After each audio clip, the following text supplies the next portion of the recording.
প্রকাশিত হয়েছে 2026 সালের এসএসসি ও সমমানের পরীক্ষার ফলাফল। তবে এবারের ফলাফল দেশের শিক্ষাঙ্গনে একটি বড় ধাক্কা দিয়েছে।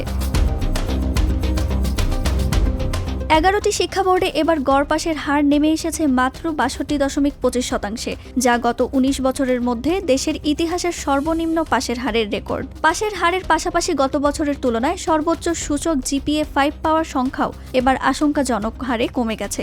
এই নজিরবিহীন ফল বিপর্যয়ের পেছনে সবচেয়ে বড় কারণ হিসেবে দেখা গেছে ইংরেজি ও গণিত বিষয়ে শিক্ষার্থীদের গণফেল।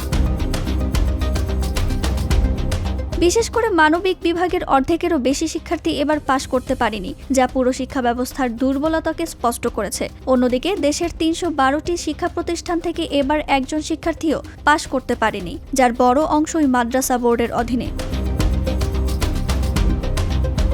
বোর্ডে পাশের হারে ৭১.৬৩% নিয়ে শীর্ষে রয়েছে ঢাকা বোর্ড এবং সবচেয়ে পিছিয়ে রয়েছে ময়মনসিংহ বোর্ড। তবে এবারের ফলাফলের আরেকটি উল্লেখযোগ্য দিক হল পাশের হার ও জিপিএ 5 উভয় ক্ষেত্রেই ছাত্রদের তুলনায় ছাত্রীরা বড় ব্যবধানে এগিয়ে থেকে নিজেদের মেধার প্রমাণ দিয়েছে। শিক্ষামন্ত্রী এহসানুল হক মিলন জানিয়েছেন, রাজনৈতিক প্রভাব মুক্ত থেকে এবার খাতা মূল্যায়নে কোনো কৃত্রিম নম্বর বা অতিরিক্ত ছাড় দেওয়া হয়নি। শিক্ষার্থীদের একদম প্রকৃত মেধা মূল্যায়নের কারণেই পাশের হার এমন বাস্তবসম্মত পর্যায়ে নেমে এসেছে। এই ফলাফলকে শিক্ষার গুণগত মান উন্নত করার এবং পাশের হারের কৃত্রিম প্রতিযোগিতা বন্ধের একটি বড় সুযোগ ও সতর্ক বার্তা হিসেবে দেখছেন দেশের শিক্ষা বিশেষজ্ঞরা।